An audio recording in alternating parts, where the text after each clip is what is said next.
Well, welcome, friends. Today we'd like to share with you about Turkey and Bible prophecy. And we as Seventh-day Adventists, we have a very instrumental topic here and found in Revelation chapter 9. And in the early uh, days of our movement, there's a man by the name of Josiah Litch. Josiah Litch was studying Revelation chapter 9, and he came across two time prophecies. And these two time prophecies are found in Revelation chapter 9, verse 5, and Revelation 9, verse 15. Within the context of Revelation 9, Josiah Litch made a prediction in 1838. In 1838, this man made the prediction that something would happen to the Ottoman Empire in the year 1840. Later, he pinned that date specifically to August 11th, 1840. And to us as Seventh-day Adventists, as an extension of the Reformation and the Protestant reformers, God gave this man special insight that no one had specifically into the intricacies of this.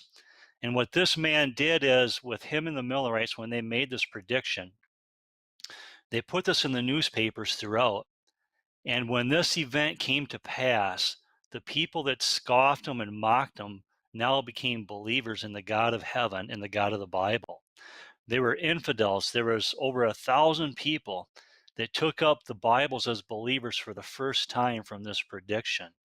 So we'd like to share with you some today the specifics of these time prophecies, and then also in Revelation chapter 9. So that was the base.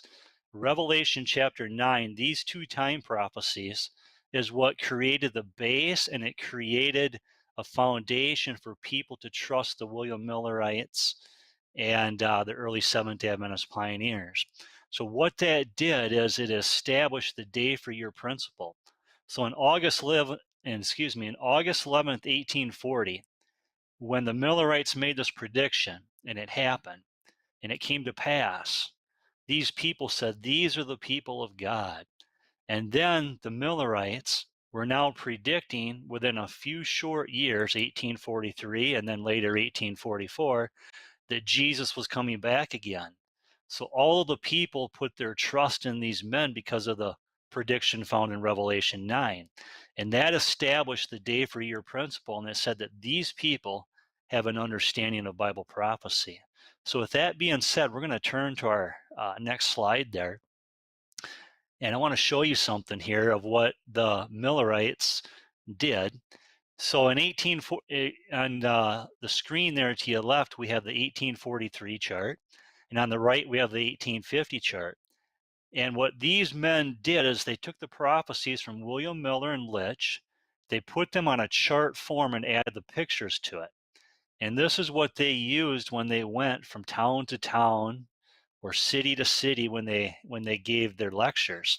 But you'll find on the 1843 chart, you'll see in the bottom right hand corner, you will see a Arab Saracen, you'll see the woman riding the beast, and you'll see an Ottoman Turkish Muslim man on horse.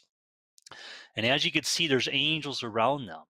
These angels were God's angels directing and sending the Muslims to tell them to bring judgment upon the apostate power, that woman that's riding the beast, who we know today as the Roman Catholic Church. On the right-hand chart, the 1850 chart, you'll see from 3/4 of the way up on the right-hand side, you'll see an angel. You'll see that same Arab Saracen or Muslim, and you'll see the Ottoman Turks with the angels underneath that. This is what the early Seventh-day Adventist Church taught about Islam and Turkey and Bible prophecy. So this was a foundational belief of our church. And we'll show you something here on the next slide. On the next slide, we're going to show you the prophecies concerning Revelation chapter 9. So what you have here in Revelation chapter 9, you have Revelation chapter 9, verse 5. We're going to go at the top there. And then Revelation 9:15 underneath it. There it talked about that these locusts were to hurt these people who had not the seal of God in their foreheads. So Revelation 9:5 talks about that they should hurt these people and torment them for 5 months. Now, this was prophetic time. So, what Josiah Litch did is he took 5 months times 30 days in a month, and he came up to 150 or 150 years. And then in Revelation 9, verse 15, it talks about that it should be for an hour, a day, a month, and a year. So if you look directly underneath that, in prophetic time, an hour equals 15 days, a day equals a year, a month equals 30 years, and a year equals 360 years. So what Josiah Litch did is he added that up. He added the 15 days, the 1, the 30, and the 360, and he came up to 391 years and 15 days. Now, what I want to share with you, my friends, is in Revelation 9:5, the starting date for that time prophecy was a specific battle called Nicomedia. That battle started on the day of July 27th, 1299. And then Josiah Litch added the 150-year time prophecy to that, and he came up with July 27th, 1449. Then what Josiah Litch did is he took and added the time prophecy from Revelation 9:15. So he took the starting date of July 27th, 1449, and he added 391 years. So just to the right there underneath the map of Turkey, you'll see 1449 plus 391 years, and he came up with the year 1840. If we could turn back, okay, thank you. He came up with the year 1840. And then, so that was the point of July 27th, 1840. Then what he did is he added the 15 days. So he added 15 days to July 27th. So you got July 27th, 28th, 29, 30, 1, 2, 3, 4, 5, 6, 7, 8, 9, 10, 11. And it came to August 11th, 1840. August 11th, 1840, the prediction and statement that they made came true to the exact year and day. And that was the foundation of Seventh-day Adventism. So you'll see here that Turkey was in prophecy. And when we're sharing with our Muslim friends, this is a chapter that we could share with them specifically of how God used them to bring judgment upon an apostate power, but also he used that same power to protect and preserve the Protestant Reformation. Because at that time, you had the reformers, and the Pope was wanting to destroy them. When the Pope was wanting to come to Luther and cut his throat, so to speak, and to destroy him, that's when the Turks came upon the scene, and God used them as a deliverer. So we'll turn to our next slide here. You're going to find something very interesting. This here is a timeline in reference to Revelation chapter 9. So on the far left, we have the name of Jesus in Arabic, which is Isa. 321 is when Constantine changed the day of worship from Saturday to Sunday. And then we've got the year 538. 538 is when the Pope, you could say, took his position as complete ruler. So we've got the Roman Catholic Church, the 3.5 prophetic years, or the Dark Ages, that the Roman Catholic Church would rule.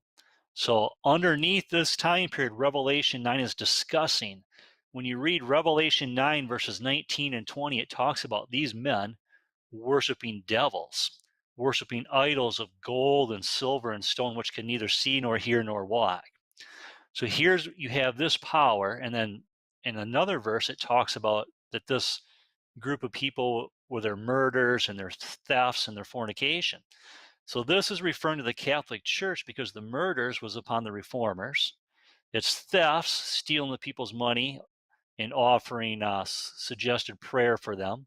And then the fornication, where not only did they molest and rape the young boys, but they also took the nuns. So if you look at the timeline just underneath that, you've got the numbers 1, 2, 3, and 4.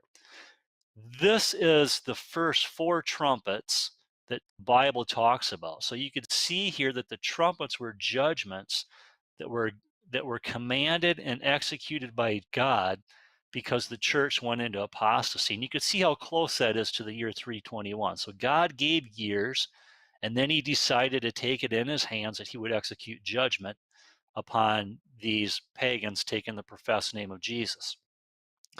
Then on the timeline, we've got the blue dot. The blue dot represents Muhammad and when he was born. Muhammad was born in 570. Look how close that is to the year 538. It's very close. So God raised up Muhammad and Islam for a specific reason. And we'll get into that in a little bit later here. But you'll see that on the timeline, there's the fifth trumpet and the sixth trumpet and the seventh trumpet. These trumpets are also called woes. So the first woe is the fifth trumpet, the second woe is the sixth trumpet, and the third woe is the seventh trumpet. So here in the context of this timeline, God raised up, you could see in 622, the Arab Saracens. They were to bring judgment upon the power of the Roman Catholic Church. And then later we have the Ottoman Turks. And then we've got the third woe, which I would suggest that if Islam was used in the first and second woe, why would not God use Islam in the third woe in the time period that we're going into? So we're going to show you what's on the next slide here. I want to read to you from Revelation chapter 9, verse 4, because we're going to get into the description of Revelation 9 now. We looked at the time prophecy specifically, but not many people in Seventh-day Adventism actually look at what's going on in Revelation 9. So the theme here is the Catholic Church is in power. It's killing the Protestants. And then Revelation 9:4 is talking about, and it was commanded them, this is referring to the locusts, that they should not hurt the grass of the earth, neither any green thing, neither any tree, but only those men which have not the seal of God in their foreheads. So here these locusts, normally locusts are hurting everything that's green, but here they're told to hurt one thing, the men who have not the seal of God in their foreheads. Now on the right hand of this slide, you're going to see a name by the name of Abu Bakr. So this, we're talking about the time period where Muhammad was born. He's now dead. Abu Bakr is now second on the scene. So here's a Muslim man, and look at what the command was given him. It says, this command was given to him by God. It says, when you fight the battles of the Lord, acquit yourselves like men, without turning your backs. Let not your victory be stained with the blood of women and children. Destroy no palm trees, nor burn any fields of corn. Cut down no fruit trees, nor do any mischief to cattle, only such as you eat. So here, look at how that correlates with Revelation 9:4. Revelation 9:4, the locusts were not to touch anything of the earth. Abu Bakr's statement was the same thing, that when the Muslims were to go to war, they were to leave the earth and the things of it alone, and they were to go after a specific group of men. It continues on. It says, when you make any covenant or article, stand to it. Be as good as your word, and as you go, you will find some religious persons who live retired in monasteries and propose to themselves to serve God that way. Let them alone. Neither kill them nor destroy their monasteries. And then it gives the other half. And you will find another sort of people that belong to the synagogue of Satan, who have shaven crowns. Be sure to cleave their skulls and give them no quarter till they either turn Mohammedans or pay tribute. On our next slide, I'm going to show you a picture because it talked about a group of people that belong to the synagogue of Satan and they had shaven crowns. Here, Abu Bakr was given a command specifically by God that when they went to go slaughter and kill people, that they were to go after a group of people, which you could see in the picture here was the monks or the Catholics and their shaven crowns. So the Muslims went specifically after a certain group of people. Our next slide here, you may ask the question, well, how do you know in Revelation chapter 9 that the locusts refer to the Muslims? In Judges chapter 6, it talks about, I'm not going to open the Bible and read it, but I'm just going to give you a quick description. You can read about it in Judges chapter 6, verses, I believe, 1 through 8. It says that when the children of Israel did evil in the sight of the Lord, that the Lord delivered them into the hand of Midian and the children of the east. The children of the east here, it says that they came up as grasshoppers or locusts with their camels and their tents. In Genesis 25, it talks about that Abraham gave all that he had to Isaac, and it said that the other children, which would have been from Keturah and Hagar, Ishmael and their lineage, that they were sent to the east. In the Bible, the Muslims or Ishmael's lineage is considered the children of the east, and they're noted here in Judges chapter 6 as locusts. And today, when you think of locusts, the native land for the locust is coming from the Arabian desert. So here, God, just like when we look at the Daniel 2 image, you got Babylon, Medo-Persia, Greece, Rome.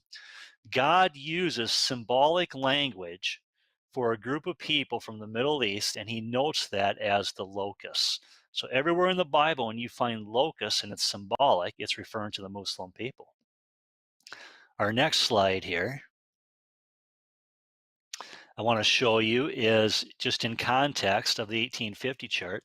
So normally when we talk about the Daniel 2 image there, we talk about the 10 toes, which refers to the 10 divisions of Western Rome, the 3 horns that were uprooted by the papacy. But here is during the time period when Muhammad was born. So when the Pope is on his throne, so to speak, this is the time when Muhammad was born. And the reason why I share this is because when you share with Muslims, you want to share where Muhammad was in a timeline. So Muslims believe that Muhammad was the last prophet before the judgment. Now, when we think of the judgment, when did the judgment start? It started in 1844. Now, you and I know as Seventh-day Adventists, there's another prophet or prophetess called Ellen G. White. So the Muslims believe that Muhammad was a prophet before the judgment. So you could use that statement as a true statement to show where Muhammad's at on the timeline, and he was given the Quran. You see, the confusion that comes in today is people think that Islam was created by Roman Catholicism. You're going to find out in the presentation here as we continue on that there's no such fact to that. So the Quran was actually given to Muhammad to speak against the Roman Catholic power and its teachings. So you see there on the timeline 538, 570 was when Muhammad was born, given the Quran, and the Quran was given to speak against these people group within the 1260 time period. Our next slide is going to share something with you. And this comes from the 7-day weekly cycle found in Arabic. You could see here, and you may ask the question, well, how do the Muslims know who to kill? How do they know who to go after? Well, here in the seventh day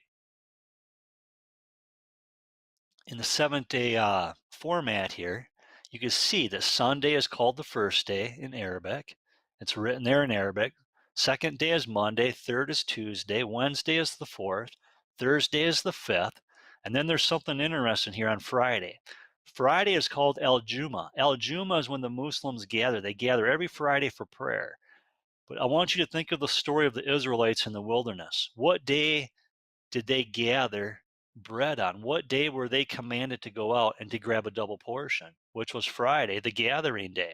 So here in the Arabic language, it's all set up for us, the truths that we hold today. And then we've got Saturday. Saturday in the Arabic language is called Asabt. It's called the day of rest. Here, God designed that this people group would have an understanding within their own language to understand the truths. Now, today you may say, why don't Muslims keep the Sabbath? Well, a lot of it's just like you and I. A lot of us came from different Christian backgrounds, maybe not even Christian. Through time, people have forgotten. Through time, people have picked tradition and other belief system. The same thing has happened to our Muslim friends. Imams and others have classified that Sabbath is only a day of rest for the Jews. It's not for anyone else. But we will find in the Quran that that is not so. So our next slide is going to share a verse from the Quran about the Sabbath. This comes from Surah 4, verse 47. Remember, Revelation 9:4, the locusts or the Muslims, the Arabs, were to hurt those who had not the seal of God on their foreheads. They were to go after the Catholics. And why were they to go after the Catholics? Remember, the Catholic Church changed the day of worship from Sabbath, a Sabt in Arabic, to the first day of the week. The Quran here states, O people of the book, Believe in what we have now revealed, confirming what was already with you, before we change the face and fame of some of you beyond all recognition and turn them hindwards or curse them as we curse the Sabbath breakers. For the decision of Allah or God must be carried out. So here we got a picture of the Catholic priests, and what did they do? They turned their back on what the Bible says. And here the Quran says that the Muslims were to go after those who were cursed and who broke the Sabbath. And it says that why was that so? Because the decision of God must be carried out. So there's a specific reason in why the Muslims knew what to do. One, they knew because of their leader, Muhammad, and what he was given through the Quran, the statement made by Abu Bakr, the second in command. And then as they continue in reading other things within the Quran, you will see there's specifics as to why they went after this group of people. Okay, our next slide. This is what the Quran says in fighting Christians. Notice what it says here in 929. It says, fight those who believe not in Allah nor the last day, nor hold that forbidden, which hath been forbidden by Allah and his messenger, nor acknowledge the religion of truth, even if they are the people of the book, until they pay jizya with will and submission and feeling themselves subdued. So here it says, fight those who believe not in God nor the last day. Now, one thing I want you to remember is this. Catholicism was a mix of pagans and taking the name Christian. Today, there's actually groups out there that I would consider pagan. There's a group out here that I met not too long ago. They believe in God the Mother. Now, when you go back to tradition, in paganism, they believe that there's God the Father, God the Mother, and God the Son. This group of people is claiming to be Christian. They believe the Sabbath, but they believe in God the Mother. And what the Quran is saying is fight those who believe not in Allah nor the last day.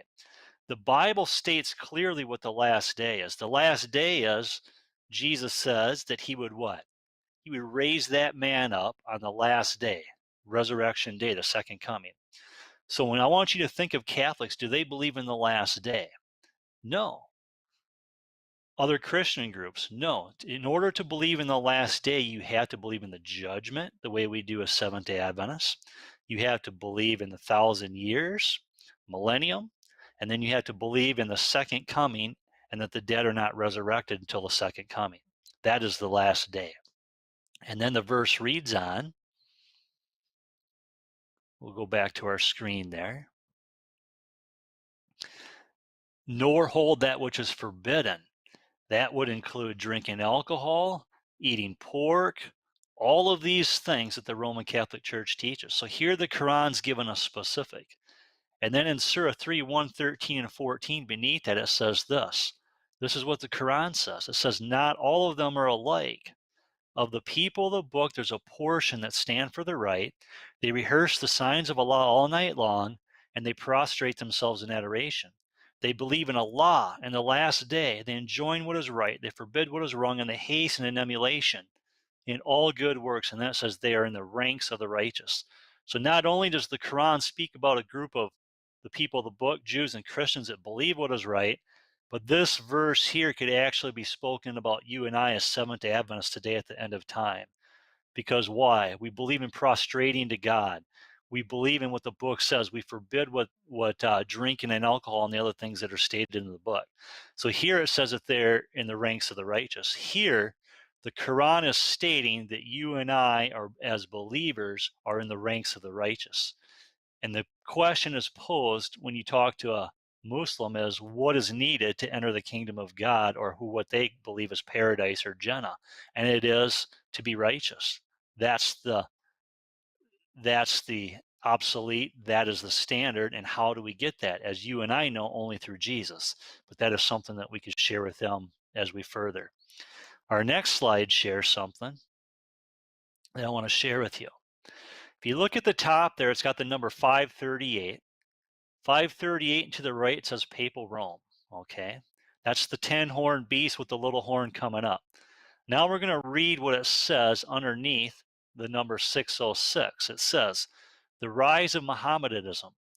This power stood not up against the Prince of Princes. That's referring to Michael or Jesus, because it did not exist until this period of Revelation 9:1, and it says the star that fell.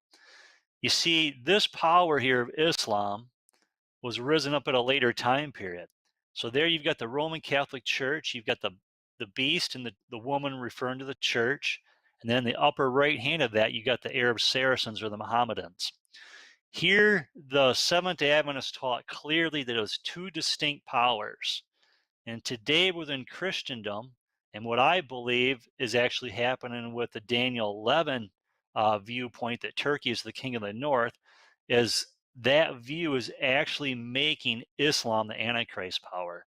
And when you talk to Christianity today, I just talked to a gentleman the other day, and we are sharing these charts, and he goes, I believe that Islam's the Antichrist. You see, the devil is trying to get us to misunderstand and to continue with who the Antichrist power is. And these charts are endorsed heavily by Ellen G. White. There's so many endorsements on these charts, and these are the charts that will keep the foundations and the bearings of God's people to the end of time and to help them in showing the rest of the world of the great war that's ahead of us yet, because we still have the third woe. And I believe that the third woe is also talking about the verses of Daniel 11, and you're looking at verses 40 through 45. So this would correlate in the third woe time period. Our next slide, I want to share something of what the Quran says in accordance with the Bible. So Revelation 9:20, this is referring to the Roman Catholics, it says, and the rest of the men which were not killed by these plagues, yet repented not of the works of their hands, that they should not worship devils and idols of gold and silver and brass and stone and of wood, which can neither see nor hear nor walk. Note what the Quran says here in Surah 4:117, referring to the people of the book, certain people. They even worship female gods besides him. As a matter of fact, they only worship a rebellious devil. So here, when you think of a Muslim, you think of back in time when they went to go to war. How did they know who went to war? Because there's a whole group of people bowing and submitting to images of the Virgin Mary, images of Jesus, concrete, stone, wood, all sorts of images. Here, the Quran states specifically that they're involved in devil worship. And same thing for this group today that believes in worshiping God the Mother. The Quran would be specifically for that issue too. So the Quran, you may wonder, how do Muslims know what to do? One, they know because of the way they're raised and they're told not to do these things. Two, they know by the Quran. And then three, as we as Seventh-day Adventists, as we come to educate Muslims as to what the Bible says, because today when you talk to Muslims, they say your Bible's corrupted. The reason why they say that is because they see they see Catholics and the false worship and the belief system that they have, and so they believe this Bible must be changed, that it must be wrong. And a Muslim today is scared to open this Bible. They will take texts online. They will take people within their own faith that are evangelists, just like with us in Seventh-day Adventism or any other belief. They'll take people that have looked at things, taken what they want, and run with it, and they will use those things. But they won't look at the book itself, the rest of it. Okay, on our next slide, we'd like to share with you something. And this is Revelation chapter 9. We're going to read the verse here, and we're going to look at what the Seventh-day Adventists did when they put this on the chart. Revelation chapter 9, verse 7 talks about the shapes of the locusts were like unto horses prepared unto battle. And on their heads were as it were crowns like gold, and their faces were as the faces of men. So you got to remember that John is having a vision of this war, and this war is coming centuries later. And this is the vision that he's seen. He's seen the locusts. So he's describing the locusts as what? Horses. Here's a picture of the Mohammedans or the Arab Saracens. Today, when you look at the majority of the world and you talk in the horse community, what is the best horse to have? The Arabian horse. The Arabian horses were actually used by the Muslims during this time period. So the Muslims, when they're living in their tents, these Bedouins, they would actually have baby colts that they would raise in the tents. These children would play with them. They would sleep with them. These horses were like what you and I would hold today as a cat or a dog within our homes. These horses became so familiar with the family. And it talks about, you could read, one of the things that you could do to read on this is you could read the book by James White on the fifth and sixth trumpet, Islam and Bible prophecy. I can't remember the name of the title, but I know it talks about the trumpets. And he talks about these things. So we'll go back to the slide if you would, please. But it says here that they had gold crowns. So back then, that was the dress that the Muslim had. Now today, when you go to a mosque or a Muslim, they still wear things on their heads. They still wear the little, well, they called it a turban here. It's not what they call it, but they still wear these things on their heads today. So here the Bible is given a complete description of the Muslims. And then as you'll note there, that angel that's directing the Muslims to war. You see, today many people think that the devil was commanding Islam to war. But when you read in the Bible, when you read about the seven trumpets, the seven angels stand where? They stand before God. They're waiting before God. So just like you're in the military, you stand before your sergeant, the one in command, and you wait for commands to be given to you before you go and execute them. These angels were the God's angels of heaven, and they were announcing and commanding the Muslims to go to war. But when they went to war, they had to make specific clarifications on who they were going for. Just like you find in Ezekiel and other parts of the Bible. You see, when they were commanded, they were commanded to hurt those who were involved in false worship, those who were not walking in the ways of God. Our next slide, please.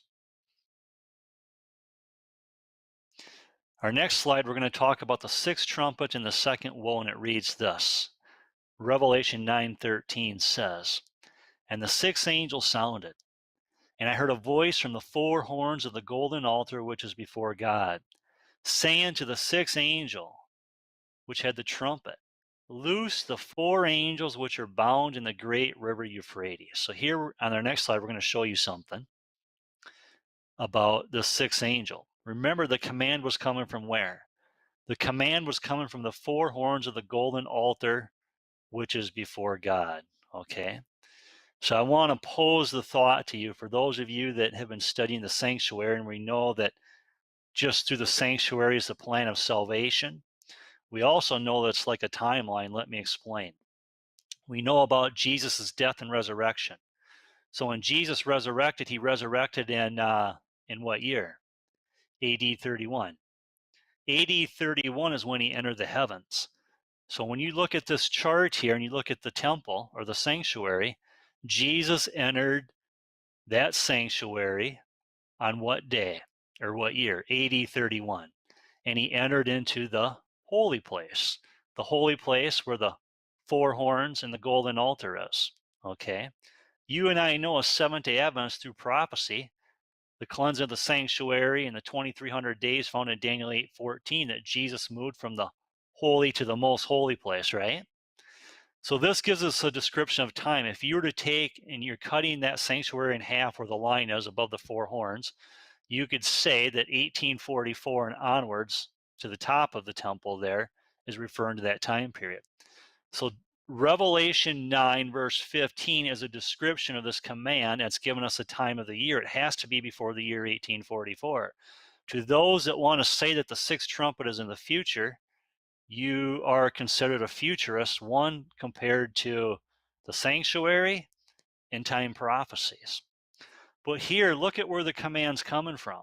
To those that want to teach that Revelation chapter 9 is of Satan and the devil, why is the command coming from heaven? The command is coming from God Almighty to his son Jesus, from Jesus to the angel, from the angel to the Muslims. This is the direction that God is doing to the sanctuary. Our next slide. Our next slide here is giving us a description of the Ottoman Turks on that chart. You'll notice that God's angel is directing these Turks, and underneath it, you'll notice it says firearms and what was coming out of it. And we're going to read what the scriptures say here, but one thing I want to share with you, you'll see at the bottom of that horse says the autumn supremacy ceased. Remember, we had shared with you about how Josiah Litch made a prediction that something was going to happen in 1840, that the Ottoman Empire would cease, specifically August 11th. They put that on this chart. This chart shares with you that the Ottoman Empire and supremacy of it ceased and is never, ever to be again a world power. It is finished. In August 11th, 1840, the Ottomans, they submitted to the four great Christian powers, and they are still submitted to the Christian nations in power today. It is not a power of its own. Yes, there's Muslims there, but you will note it still belongs to the United Nations, and it's no longer a power of its own. So it has no authority to go into the so-called Middle East and take over the temple and rule as many thoughts are being stated. Our next slide. Our next slide is going to share with Revelation 9:17. Revelation 9:17 is describing the description that John's seen of these Ottoman Turks. It says, "And thus I saw the horses in vision, and them that sat on them, having breastplates of fire and jacinth and brimstone, and the heads of the horses were as the heads of lions, and out of their mouths issued fire and smoke and brimstone." So you got to remember, when John's having a vision of this, he's viewing that these horses have fire coming out of their mouth, okay? It's not actual fire coming out of the horse's mouth. So I want you to think, for those of you that have ever ridden a horse, and normally when you ride a horse, you've got your hands, you got your feet in the stirrups, you got your hands up there on the reins, and you're pretty much riding straight up. You got some give in your back and your knees to ride with the horse. But these Muslims, these Ottoman Turks, when they were riding, when they're going to kill, they had muskets in their hands. So they were actually bending over down on the horse to keep their body tight to the horse. As they raise their muskets, their barrels are just sticking out before the faces of the horse's head. And as they shoot, obviously when you shoot, if you've ever shot a gun at nighttime, you see the flaming colors come out. What John saw was, he saw the Ottoman Turks shooting, and it looked like the horses. So here, God has given us a description of the Ottoman Turks and the war that they were doing. Our next slide, please. This here, what you're seeing on the far left, is a helmet and a shield of a horse of the Ottoman Turks. You could see there in the bottom of that shield, that's referring to an Ottoman Turkish warrior. Now, to find the proof of this, if you go to Istanbul, Turkey today, this stuff is all found in the museum. So those of you that are in Europe, you have the opportunity to go see this firsthand. The things that we're talking about in Revelation chapter 9 are found in the Topkapi Palace. God left proof of Revelation 9. So here, as you look at that shield and that mask for the horse, you could see where the eyes were cut out. That's so the horse could see. And then at the top, you could see where they had a protection for the horse's ears, where they would stick out. And then to the right, you've got a grasshopper or a locust. Take a look at how the Ottoman Turkish shield for the horse looks just like a locust or grasshopper head. Exactly the same. God was specific and distinctive in this war and what was stated. Brothers and sisters, there's absolutely no way to teach anything else than that Revelation chapter 9 was the Arab Saracens and the Ottoman Turks. They were God's deliverance to the Protestants and a judgment to the Catholics, and to hold that Revelation 9 is the devil himself is to deny the God of heaven. Because here God used this army. He talks about in Joel chapter 2, the Locust, it says his army. We're going to find out what William Miller said to that in a future read here. Our next slide.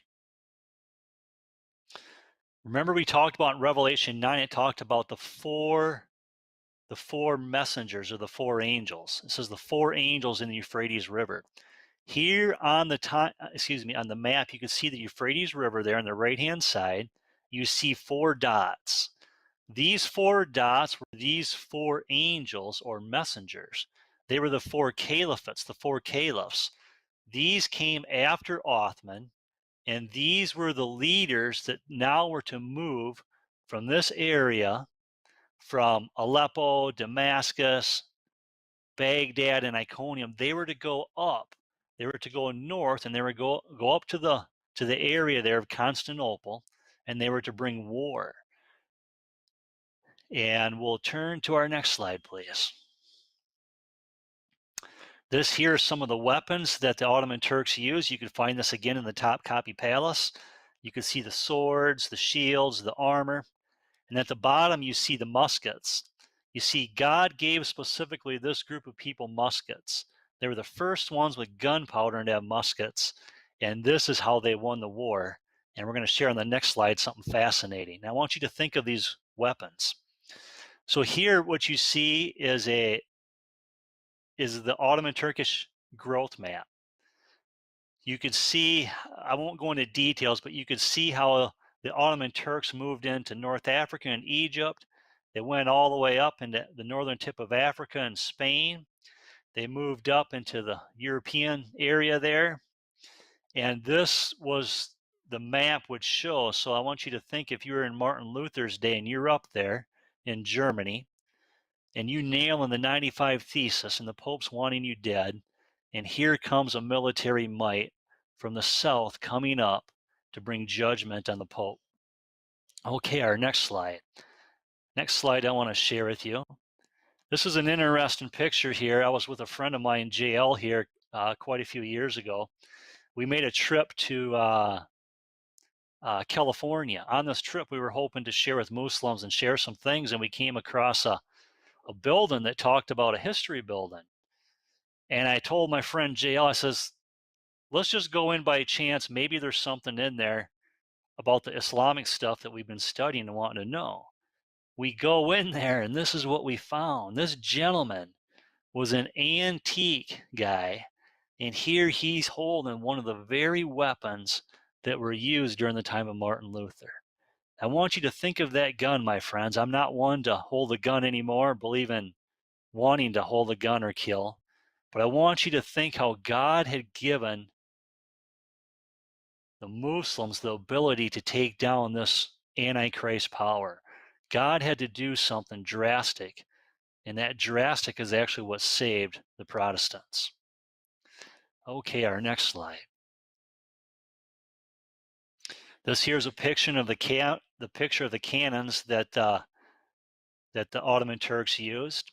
You can see there they're packing the cannons. It doesn't give a complete picture of what these cannons were like, but you could read this in James White's writings. And he talks about these cannons that the inside of the barrel was 15 palms wide, 15 palms wide. So if you get a chance, try that on your floor or the wall. Basically, it's about eight or 9 feet from what I can tell. These cannonballs weighed anywhere from 600 to 1,200 pounds. They used rock, they used metal, they used anything they could to form them.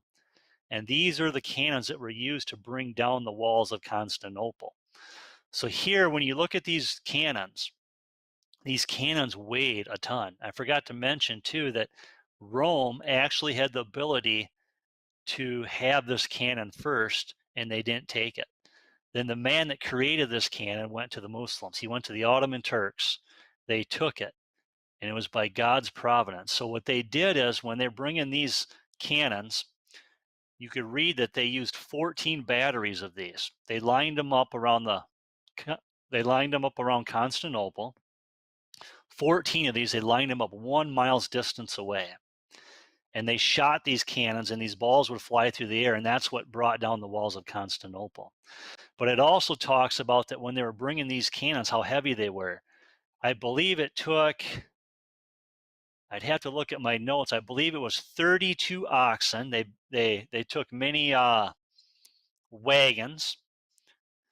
It took like 32 oxen, 200 men that were on the sides of these cannons, because the cannon's on the wagon's tippy, you think if you're traveling to war. And they had 200 men on each side with ropes holding this cannon from falling off the wagons. They had about 250 men that were going before the wagon. They were clearing the land. They were shovels, picks, whatever it had to be, because you had to go travel a long distance. So this wasn't an easy run for the Muslims of that time. There was a lot of sweat, there's a lot of time, and there's a lot of decided decision in what they were going to do.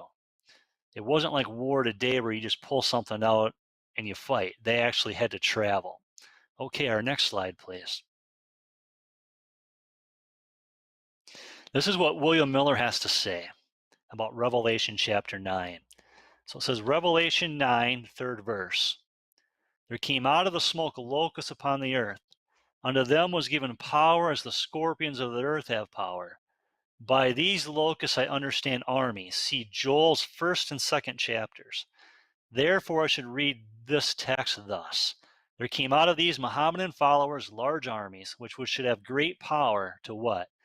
To execute the judgments of God on this anti-Christian beast, which had filled the earth with her abominations. And then the quote continues on our next slide. I may have, okay, fourth verse. It was commanded them, they should not hurt the grass of the earth, neither any green thing, neither any tree, but only those men which have not the seal of God in their foreheads. By grass, green things, trees, Psalm 72:16, Hosea 14:8, I understand the true church or people of God. By those men having not the seal of God, etc., I understand the anti-Christian church or papal Rome. Then this would be the sense. It was commanded them that they should not hurt the true church or people of God, but only the anti-Christian beast or powers subject to her. So here William Miller had done extensive study. And to come up with this study, my friends, when you look at what William Miller studied and what God gave that man, I have not found anything ever since in my studies that have been even close. When you look at other Christian denominations and the teachings that they have, you will find nothing close to what God gave William Miller. That man was led by God's angel, Ellen White says. Okay, on our next slide. This is what, this here's a picture of Martin Luther. You can see he's nailing the 95 Theses to the wall there of the church. I want to read something to you from the book called History of Protestantism by J.A. Wiley. This is what J.A. Wiley says. It says, when a crisis arose in the affairs of the Reformation, the kings obedient to the Roman see had united their swords to strike, and with blows so decisive that they should not need to strike a second time. The Turk, obeying one whom he knew not, would straightway present himself on the eastern limits of Europe, and in so menacing an attitude that the swords unsheathed against the poor Protestants had to be turned in another quarter. The Turk was the lightning rod that drew off the tempest. Thus did Christ cover his little flock with the shield of the Moslem. So here you see today, my friends, that it was actually Jesus himself that used the Muslim to protect his people. Martin Luther was a man of Jesus, and God sent the Muslims to protect and deliver him. Okay, our next slide is going to share something about Martin Luther. So I want you to take a look at that picture here. You've got Martin Luther and the Protestants there in the upper left-hand corner. And on the right side there, you've got the popes and the prelates. Notice how the popes are pointing at Martin Luther. They hated and despised this man because of what he taught and believed, because he broke off from the church and was sharing that his own church was in apostasy. It reads here, this comes from a History of Protestantism again. It is you, said the adherents of the old creed addressing the Lutherans. So that's the popes here addressing the Lutherans, who have brought this scourge upon us. It is you who has unleashed these angels of evil. They have come to chastise you for your heresy. You have cast off the yoke of the Pope, and now you must bear the yoke of the Turk. This is what Martin Luther is now going to say. Not so, said Luther. It is God who has unloosed this army, whose king is Abaddon the destroyer. They have been sent to punish us for our sins, our ingratitude for the gospel, our blasphemies, and above all, our shedding of the blood of the righteous. Martin Luther knew why the Muslims were being sent. They were being sent because the popes of what they were doing, what they were teaching, and what they were doing to society. Martin Luther knew. And then here it talks about Abaddon the destroyer. Revelation chapter 9, when it talks about Abaddon the destroyer, there's many that are saying, well, that's Satan, the fall of Lucifer. So in Revelation 9:1, it talks about a star falling from the heavens. When you read in this and you get into a study in it, the early Seventh-day Adventist church and all Protestant church groups once taught that that referred to Muhammad. Later, when you get into a study, you find out, you look up the word heaven. The word heaven there can mean sky or abode, and it also says if you got esort, it means the gospel. So this messenger fell from the gospel. And then here it says in Revelation 9, later it talks about Abaddon and Apollyon the destroyer. This here in the context is referring to Othman in the Ottoman Empire. Othman was a destroyer. He was a destroyer of what? He was a destroyer of the apostate Christian called the Roman Catholic Church. That's what he was the destroyer of. And you and I, as Seventh-day Adventists today, owe thankfulness and gratitude to the God of heaven for using the Muslims. Because what happened is, as the Protestants were being slaughtered, as they were going into the mountains, as they were hiding in the strongholds, also later on, the Protestants fled where? They fled to the States, America. Today, I stand here in the United States of America as a Seventh-day Adventist. Forefathers of mine and so forth came here because they wanted to worship without a king or a pope. And that ability was given because of the Muslims. They left the opportunity for these Protestants to live. Otherwise, they all would have been diminished. So today, Turkey, and another thing to note, there's a man by the name of Andrew Jones, a Seventh-day Adventist man. He does tours in Europe to Turkey, and he does tours to Saudi Arabia. When you look today, when you go to Turkey, you will find Noah's Ark, the remains of it, preserved. Preserved why? Because it's in a Muslim land.